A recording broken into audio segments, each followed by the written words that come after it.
পাকিস্তানের মাওলানা তাকি উসমানী, যিনি একজন জাস্টিস বিচারপতি, লন্ডনের হিথ্রো বিমানবন্দরে তার সাথে ঘটে যাওয়া একটি ঘটনা, এটা প্রত্যেকটা মুসলমানের জানা উচিত। কারণ ইদানিং আমাদের কাছে কেউ কেউ লেখেন ইউরোপ থেকে যে মোহতারাম, যদিও বাংলাদেশে ইসলাম আছে, সৌদি আরবে ইসলাম আছে, পাকিস্তান ভারতে অনেক মানুষ আমরা ইসলাম ফলো করি, মুসলিম বিশ্বে অনেক মুসলমান আমরা আছি, কিন্তু ইসলামের যে রীতিনীতি, যেই কালচার, ইসলামের যে আদব আখলাক তাহজিব তামাদ্দুন, এটা ইউরোপে আছে, পশ্চিমা বিশ্বে আছে অনেক বিষয়। আর মুসলমানদের মধ্যে খালি নাম আছে কিন্তু ইসলাম নাই তাদের ভিতরে, এমন কথা অনেক ভাইরা বলে থাকেন। কথাটা আসলে যেমন আমরা মানুষকে ঠগাই বেশি, অনেকেই আছে, সবাই না, দেশের মানুষ ব্যবসায়ীরা বিশেষ করে অনেকভাবে অনেক ক্ষেত্রে অনেক মানুষকে আমরা ক্ষতির সম্মুখীন করি পণ্য দিয়ে।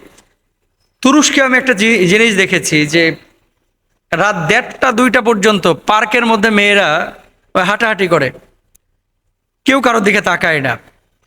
এবং ইউরোপে এটা আছে যে বিশেষ করে এই ধর্ষণ টর্ষণ এগুলো, আর আমাদের বাংলাদেশে তো এটা ভয় পায় মানুষ বের হতে, বিশেষ করে মা বোনেরা তো রাত 10টা-11টার পরে গ্রামগঞ্জে বাইরে হতেই পারে না, শহরেও বের হতে ভয় পায়, বিশেষ করে নিরিবিলি এলাকায়।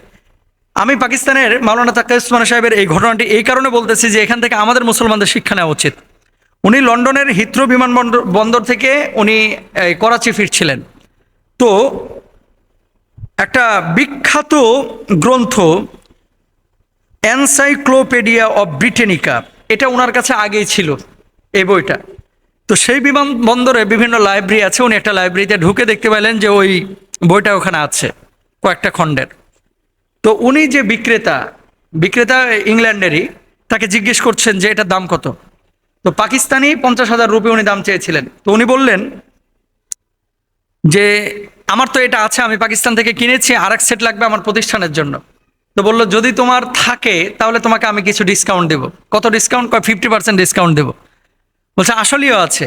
কয় তো প্রমাণ দেখাও। বলছে আমার কাছে তো প্রমাণ নাই। তাকে উসমানী সাহেব বলছে আমার কাছে প্রমাণ নাই, কিন্তু আমার বাসায় আছে। বলছে আচ্ছা যাও, বিশ্বাস করে নিলাম। দেখেন, কোনো প্রমাণ দিতে পারে না, খালি জবানে, তাও মানে একজন খ্রিস্টান এবং একজন মুসলমান জবানে বলেছে এটা আমার কাছে আছে, এই জন্য ওনারা কিছু মূল্য তিনি ডিসকাউন্ট করে দিয়েছেন। এরপর আসেন যে তুমি কি এই বইটা নিতে চাচ্ছ? হ্যাঁ নিতে চাচ্ছি। দাম পড়বে কত?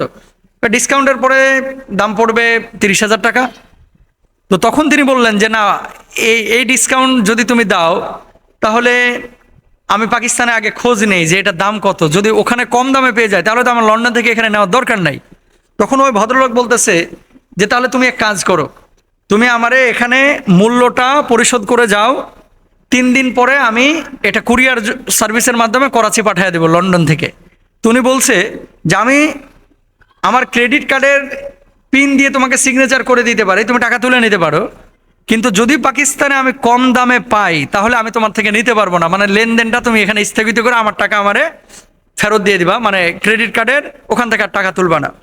এই ভদ্রলোক বললো ঠিক আছে, তুমি তাহলে পাকিস্তান যাও, যাওয়ার পরে আমরা জানাও। দেখেন, ক্রেডিট কার্ডের নাম্বার দিয়ে উনি সিগনেচার করে রেখেছে।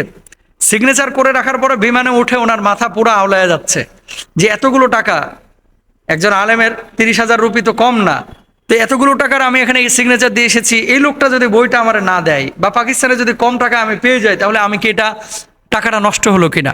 তো উনি করাচি যাওয়ার পরে দেখে যে ওখানে যে লাইব্রেরি এখানকার চাইতে আরও অনেক কম দাম।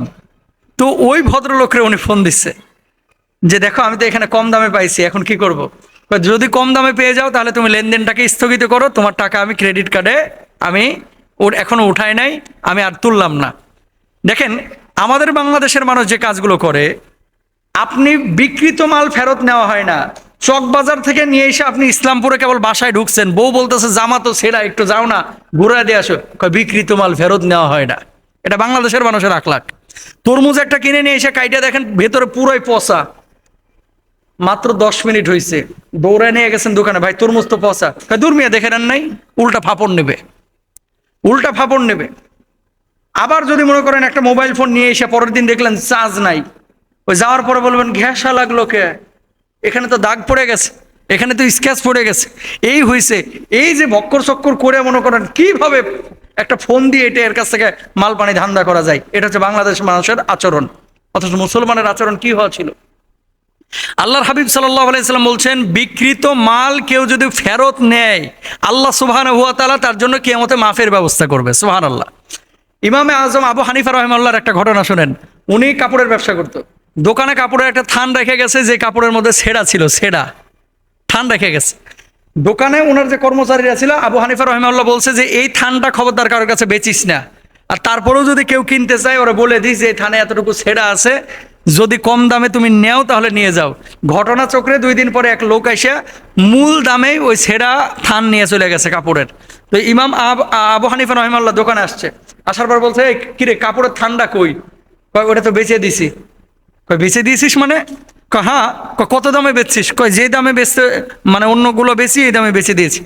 আবু হানিফা রহিমাহুল্লাহ ওই কাপড়ের টাকা নিয়ে ওই বাজারে, কেউ কেউ বলছেন 6 দিন, কেউ কেউ বলছেন 7 দিন, খালি বাজারে ঘুরছে ওই বিক্রেতাকে মানে ক্রেতাকে খোঁজার জন্য।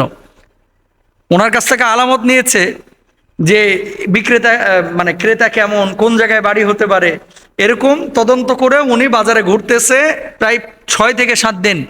রাত্রিবেলায় ঘুমাইছে বাসায় গিয়ে, কিন্তু নামাজের পাশাপাশি পড়াশোনার পাশাপাশি বাজারে খালি ওই লোকরে ঘুরতেছে, খুঁজতেছে যে কোথায় পায় রে।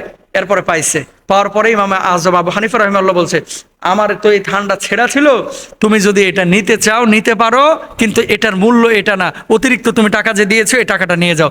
তার হাতে টাকা দিয়েছে এবং ওই কাপড় সে নিয়েছে। এই ছিল মুসলমানদের আখলাক। আর আমাদের বাংলাদেশের অবস্থাটা কি? আমাদের বাংলাদেশের অবস্থাটা কি? কোথায় যাচ্ছি আমরা? কারে ঠগায়া কে জিততে পারে? কোনো মতে কমলা যদি মনে করেন ফলোয়ার তুলতে দিচ্ছেন, 20টা কমলা তুললে 3টা নষ্ট। আর এমন জায়গা পচা, ও জীবনেও আপনি হারিকেন দিয়েও ধরতে পারবেন না। ওরা যদি উঠাইতে দিচ্ছেন, ওই পেছন দিয়ে পচা, সামনে দিয়ে পচা, 2টা 3টা মারবেই। আপেল যদি তারা উঠাইতে দিচ্ছেন, আর মানুষ এই জন্য নিজে টিপে টিপে 3বার টিপে, এদিকে টিপে ওইদিকে টিপে, সাইডে টিপে, বামে টিপে, ডানে টিপে, টিপতে টিপতে তারপরে নিয়ে যায়। আসলে এই অবস্থা করতেছে কেন? কেউ কারো বিশ্বাস করে না, বাপ পুতের বিশ্বাস করে না। এখন ছেলেরে বলছে যা একটা পাঙাশ মাছ নিয়ে আই, টাকা দিয়েছে 300। কিরে কত হয়েছে? কয় দাম আব্বা 250 টাকা।